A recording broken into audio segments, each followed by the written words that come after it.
mouth full of chrome. Nah, we just shooting shit. Time you hit I don't see you no more until like you share a screen and then unshare it, then the video comes back. Oh, you don't see me right now? I just see your logo. Really? See your profile picture, your logo, profile picture. I think maybe I don't know because it's showing me. I know it shows you. No, I know I know it shows you and everything. Yeah. Nah, because I seen from the videos it does show you. But I'm saying like on my end it just doesn't show you until like when you share your screen and we're doing a clip and then go back and then that's when I start seeing you. Sounds like you don't know how to use a computer. Sounds like you're just messed up. The mankind struggle against the machine. Frantz featured in I, Robot. That was really him. It wasn't Will Smith, y'all. That wasn't Will Smith. That was me. Will Smith is still to this day trying to claim that was him in the movie. He's lying. CIA operation. Don't come and slap me, Will Smith. Don't. As long as you don't put his wife. Shooting the shit. The best podcast on YouTube, even though you're not subscribed to it, which is why you need to hit the subscribe button that I'm pointing to. Look at it. I'm pointing. It's going to be right where this is pointed at. Click that fucking button. Yeah. Alrighty, man. So I'm going to say something, and I want you to either confirm it or deny it, okay? Oh, shit. Me? Oh, shit. All right. You will experience more racism in the northern blue states than you will in the South. That's actual facts. That's actual facts.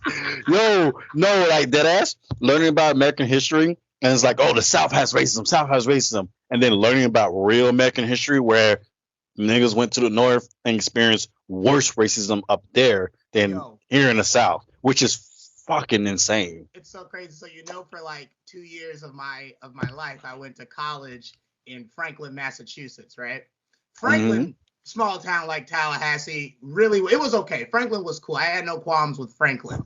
But I'd take a 45 minutes train ride into Boston, go to the city, and I swear all them niggas up in Boston, I swear to you, all of them up in Boston really feel like it's still the 1700s. Like, bro, they still think they out here fighting the British, bro. I ain't even kidding. I've experienced in my 31 years of life, I've experienced way more in your face, outwardly projecting full-on racism, not those little microaggressions that like you can kind of just brush away. I'm talking like party R's. I'm talking like I didn't even know your people did this type of stuff. Like just blatant out in your face type of racism in Boston, bro. Boston, which is one of the bluest states or the bluest cities in America.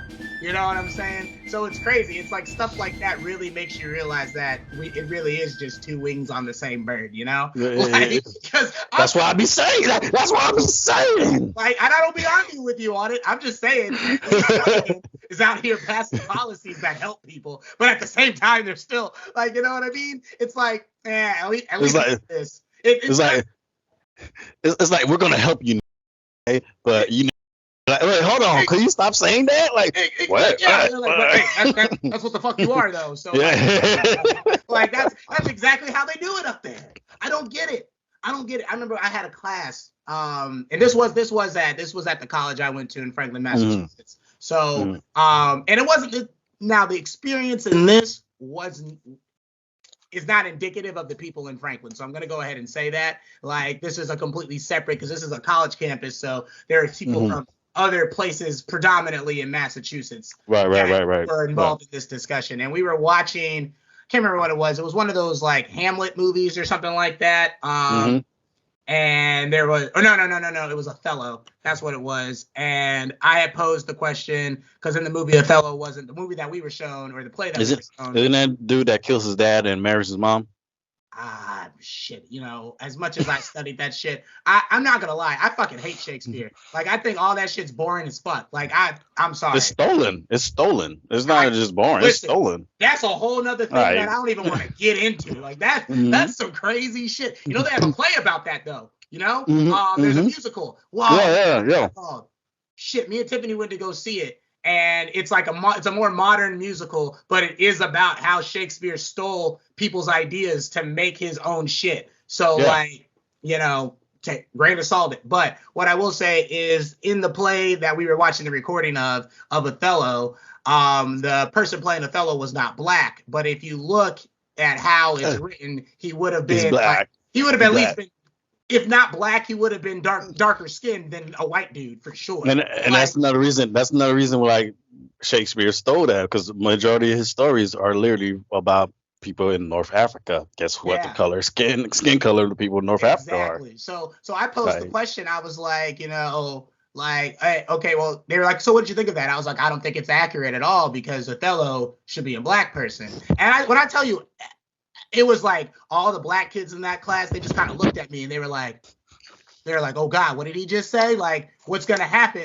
And I'm looking around, all the white people are like, he would have been black? Why do you think he would have been black? And I'm like, because he was a North African. They literally describe his skin tone in the beginning of the book. Like, did you not know that? Like, what white person you know look like that? I'm just saying, to me, it's not accurate. And like that, so I have a problem with it, because now you're trying to get me to believe this fictional story that comes from a place of some level of accuracy, and now there's no accuracy in this portrayal of what I'm seeing. Right.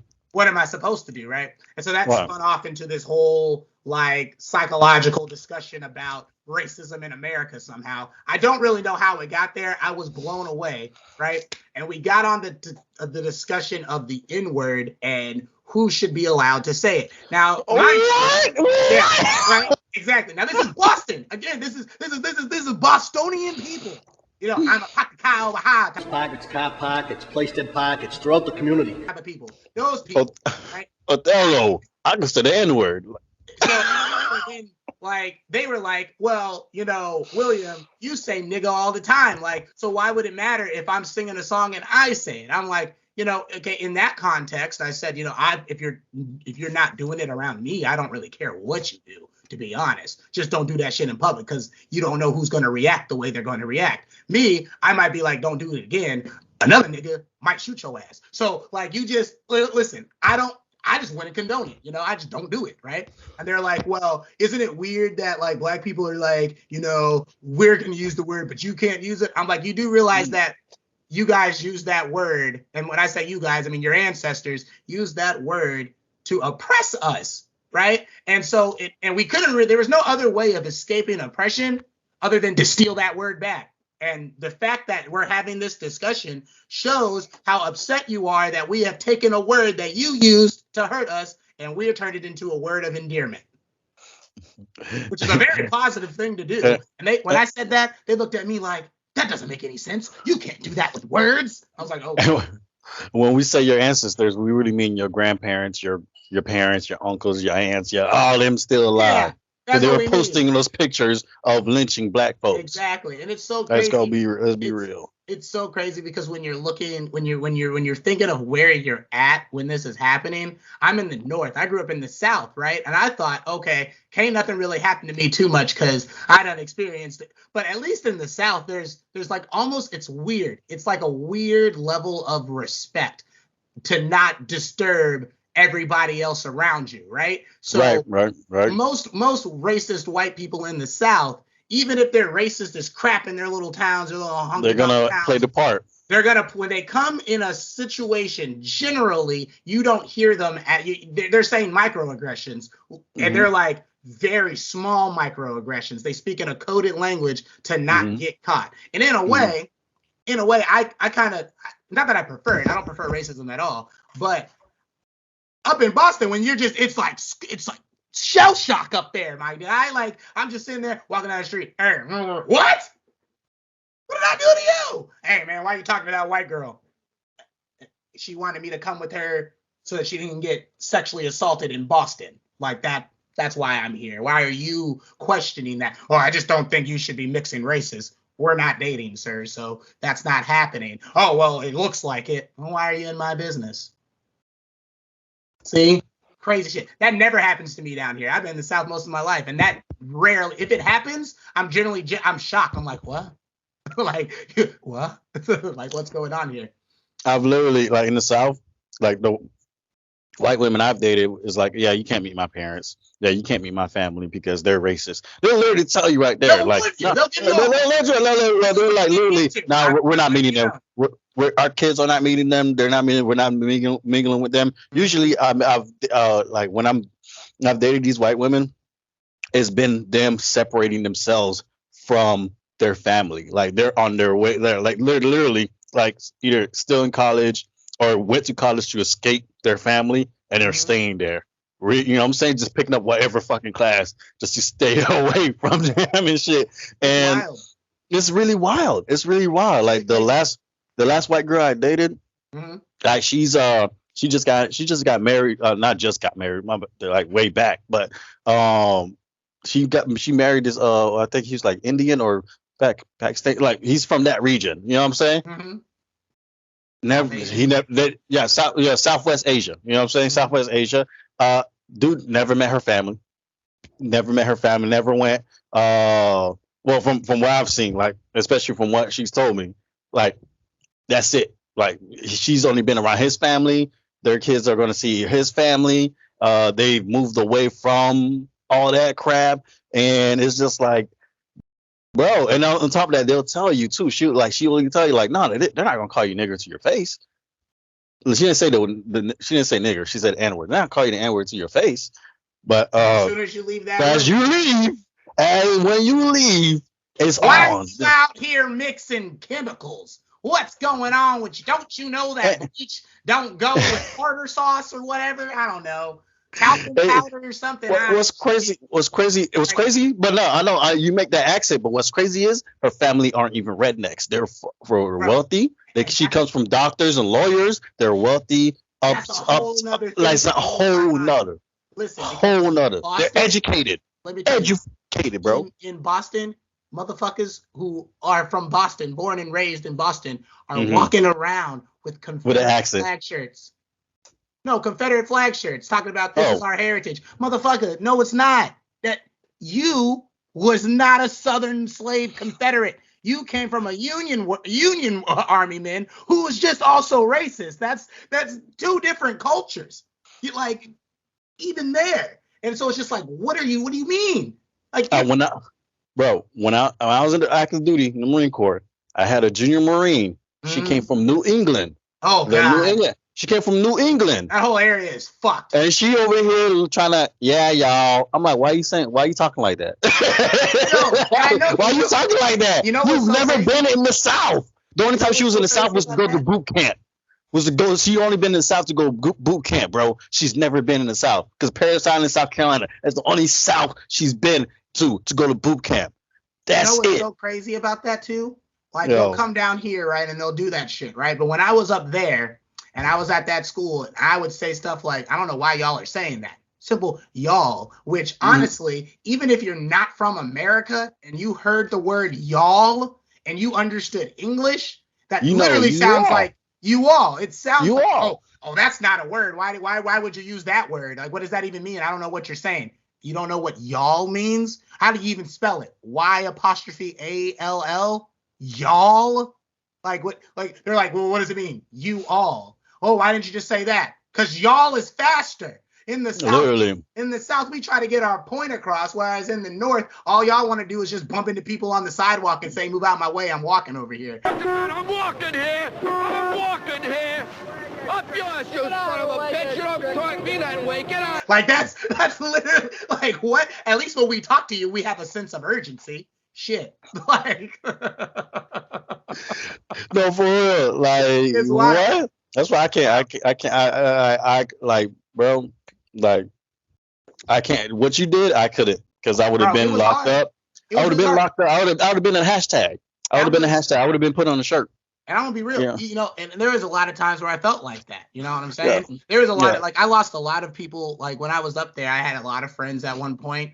And then once like some of these things started coming out, like you know, these little conversations or how I felt, like all types of stuff like that, people started slowly going away. And now I still have a couple of friends from there. I got one really good friend. His name's Delta. He's cool as shit. I call him my Italian nigga because he's Italian, but he was always down with the brown shit. So like my Italian nigga, you know what I'm saying? And he really cool, real cool dude. Love him to death. And you know, a couple of other people. I got a friend named Ella. She was always real cool. I think she owns a restaurant out in Providence. What is that? Providence, one of those little small. Providence, Rhode Island, I think. Yeah. So Providence. It is. She runs a restaurant out there. She's doing very good stuff. Like those two people, very cool. And those are the main people from Dean. Oh wait, no. And then one girl named Amanda. She was cool too. Like, and those three from Dean, they're cool. I wish them nothing but the best. You know, they all had good intentions and they maintained a friendship with me on some type of level. So right. I appreciate that. But like a lot of the people there, like even some of the black people there, like it was just this like almost like a want to assimilate into whiteness that I, you know, being a black kid that grew up suburban in the South, going to like, you know, predominantly white schools and whatnot, like I still never felt the need to assimilate into whiteness. You know what I'm saying? Right. And if I did assimilate, it was mainly out of defense. It wasn't like I need to do this so that I can succeed in life. It was like I need to do this so I don't die. Or I need to do this so I can actually get my education and I don't get my ass beat for going home because I was in the office. Like that's the only reason I was doing that shit. You know what I'm saying? Mm-hmm. So, but when I was up there, it was just like I got called fake because people who thought I was their friends, like I would, you know, flip out on them over some racist shit that they'd been saying or whatever. Like I remember this one time I was like, man, that's a fuck nigga over there, right? And this girl, and I was talking, she was just like, a fuck hard R. Like I was like, what? I was like, why would you even repeat it? Like why? Like, you know, and then I'm like, okay, I can't chill with you no more. But all of a sudden now I'm fake. I'm the fake one. I'm the problem. You see what I'm saying? So it's like there's a lot of that going on. And I mean, just up there in general, like there's a lot of things like I was going to school to be an actor, right? Like I was learning about plays and shit, but I never wanted to be a stage actor. That's never what I wanted to do. I always wanted to write more. So like they didn't, and then like that class curriculum was set up so you had to do all the acting shit before you got into the writing shit. And I thought that was really strange because here I am sitting here and I just